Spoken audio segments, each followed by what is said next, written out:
Hi everybody, this is Rebecca, Prevention Educator with the Women's Center. And today I want to discuss consent. I hope that you have at least heard of this word before or have some idea of what consent means. Either way, by the end of this, you should get a really good understanding of consent and why it's so important, especially when it comes to sex. So in this lesson, as I just mentioned, we're going to talk about sex, sexual activity, and discuss some scenarios as well. I will try to make our lessons fun and light, but sometimes I can't really work around the seriousness of some topics. If any of this makes you uncomfortable or you'd like to take a moment to practice self-care, I strongly encourage you to pause this video and come back later if you need to. Please do not hesitate to reach out to anyone at the Women's Center if you have questions or if you'd like to speak with someone. So let's get started. Where have you heard the word consent before? Think about any other words that you think of when you think of consent. I want you to think about consent as permission or an agreement. Obviously, we give and get consent in other ways besides sex, like asking someone for a hug, to dance, and so on. If we can understand it when it comes to basic interactions with other people, we should be able to understand that consent still applies during sex. So giving consent, you're agreeing to do something or giving permission without feeling pressured or like you have to do it. Pay attention to the last part of that sentence. You are the boss of your body. No one should ever make you feel like you can't say no to something or that you have to do something. This is called coercion, and we will talk about that later. We will also talk about how when someone gives consent, they should actually be excited about what's happening. Don't think about that word getting consent as almost like a prize or a goal, because again, it is freely given. When you have consent, there should be no doubt in your mind that they are agreeing to whatever you're doing. I ask you to seriously think about that. If someone is not 1000% sure that someone else wants to have sex with them, then it's their responsibility to stop and check in. So here are some of the many ways that you can ask for consent. Oftentimes in class, I usually get a couple giggles when we talk about this. Sometimes we're asked if asking for consent kills the mood. So I want to unpack that a little bit. We learn a lot of messages about relationships growing up from movies, our family, our friends, social media, etc. For example, romance movies are really bad at showing consent. Sometimes during these scenes, the ones where some folks cover their eyes, it all happens really fast. It's really dramatic. There's almost no talking. There's music or, pouring rain and all this ridiculous stuff. Sometimes without us even knowing it, these messages point a picture in our brains of, this is what I should expect in the real world. And that's not always true. I promise you that asking for consent does not kill the mood. Consent is enthusiastic. It's exciting. I don't think anything would kill the mood faster than possibly doing something that makes someone uncomfortable. Sometimes people have different expectations when it comes to sex. So you should be asking questions. You should be talking to the other person. And that brings us to the first part of consent, and that it's an active process. And this means a lot of really important things, such as that enthusiastic yes. Think of your reaction when someone asks you if you want to go to your favorite restaurant. Think of the Kool-Aid man, I don't know, whatever an excited person looks like in your head. With that, let's go to verbal, nonverbal. If someone looks uncomfortable, really nervous, bored, stop and check in with them. Pay attention to body language. Lastly, maybe they didn't say no, but they also didn't say yes or anything at all. Silence does not equal consent. With that, consent cannot be implied or suggested. For example, there's a lot of myths around clothes, but no one should look at a certain, clothing item or lack of and think that implies anything other than a great sense of fashion. It's clothes, that's it. Consent is also present each time with each escalation. This is important because even if you're dating someone or maybe you've had sex with them before, it doesn't mean that they're going to want to have sex with you now.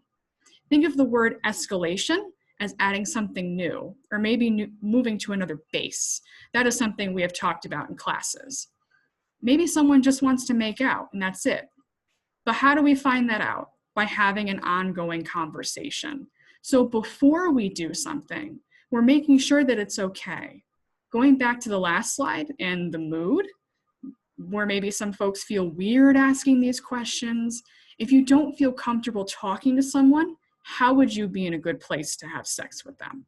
All of this makes up that active process. At the end of each section, we're going to look at a scenario, and this is the first one.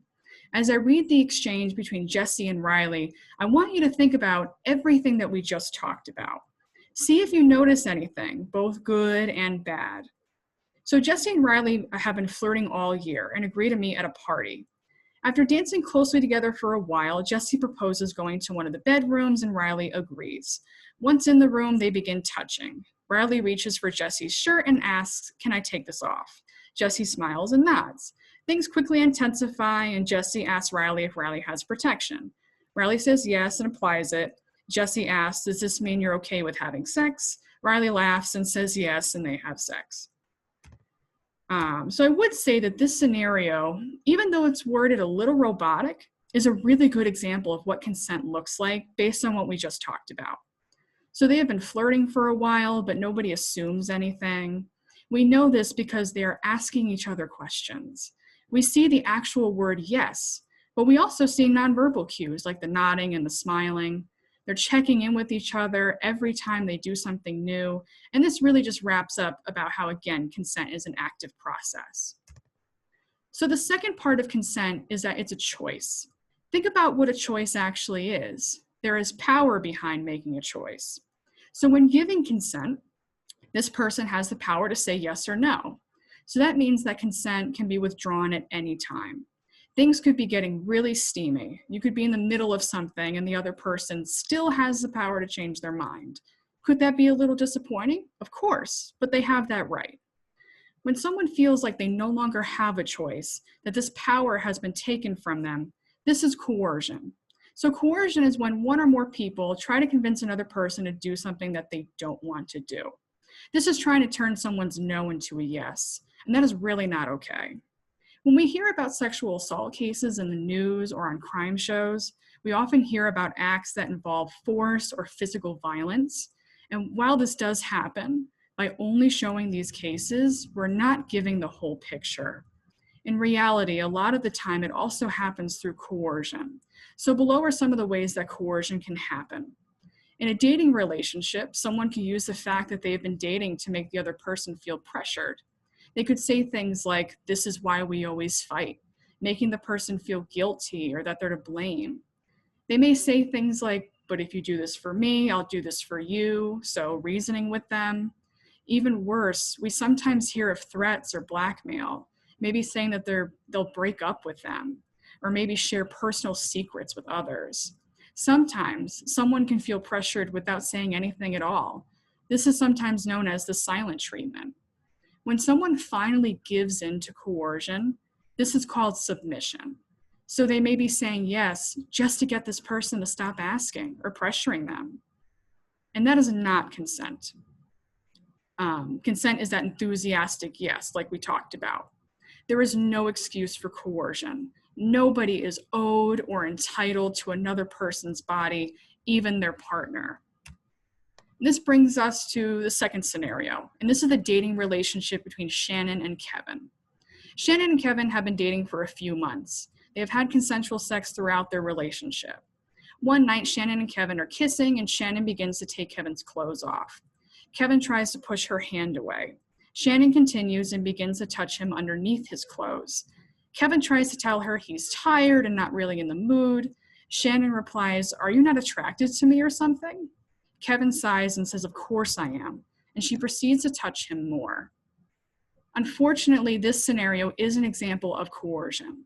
Some of the examples I gave earlier, we can see here, like when Shannon guilts Kevin by saying, "Are you not attracted to me or something?" Imagine how Kevin might feel when he hears this, that someone he loves just questioned his attraction and love for her. and used his love for her as a weapon to get something that she wants. We can see that she is not taking no for an answer and continues to touch him. Kevin may feel like he has to prove his attraction to her. Unlike the last scenario, this is not at all consensual. The last part of consent is that it is based on equal power. What this means is that there are specific laws for who can actually consent to sex.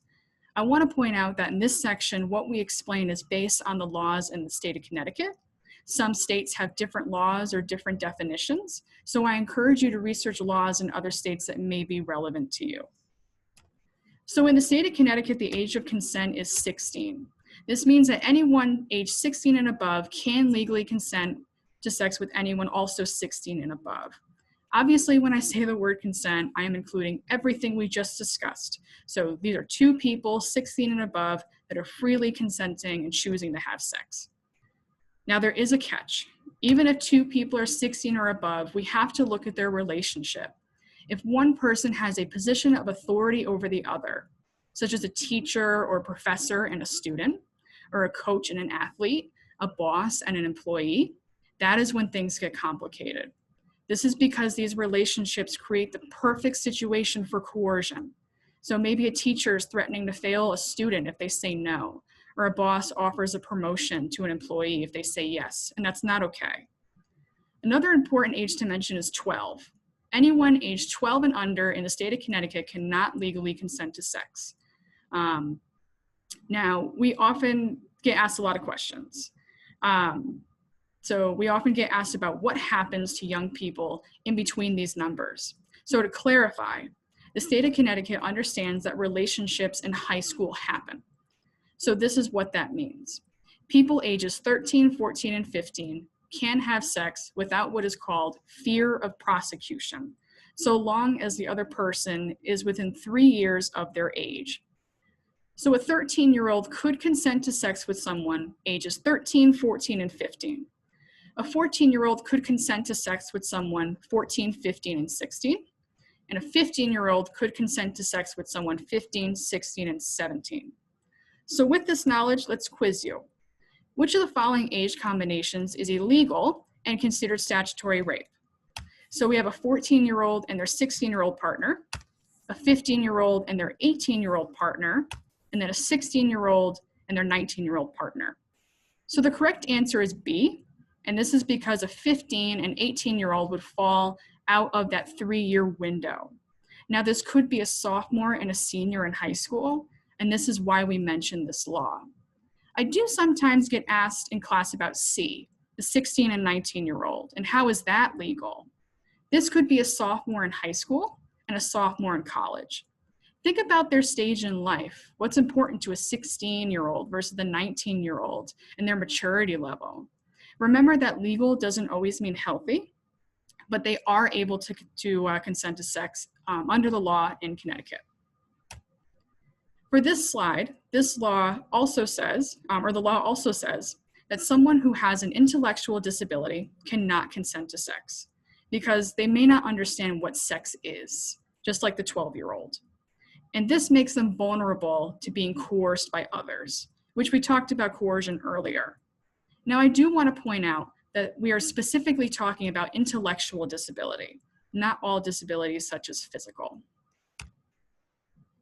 We also need to address issues with alcohol and drugs. Now, in no way is the Women's Center promoting underage drinking or heavy drinking or drug use when talking about this, but it is important that we give you this information so you are informed.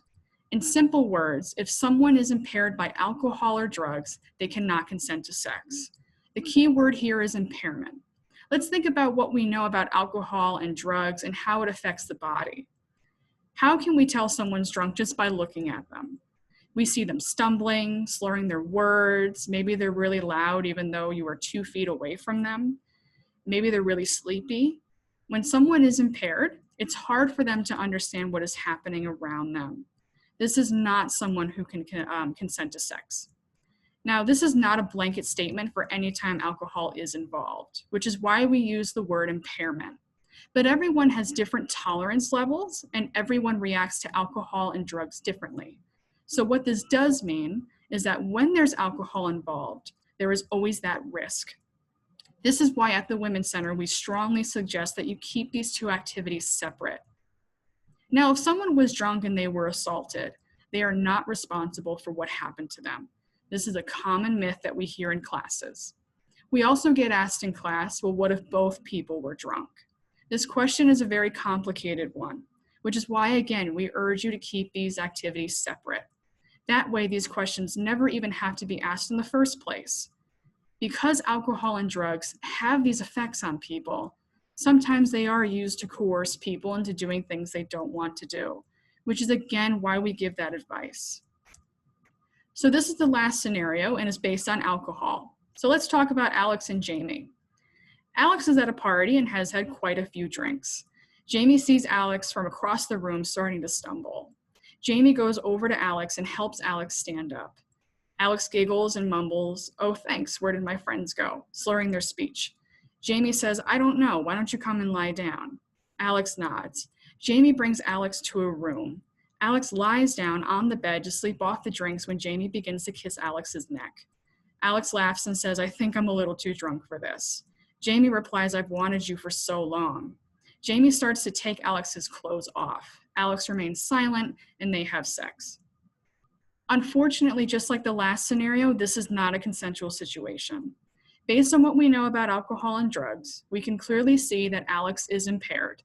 And when someone's impaired, they cannot give consent. I want us to pay attention to some other points.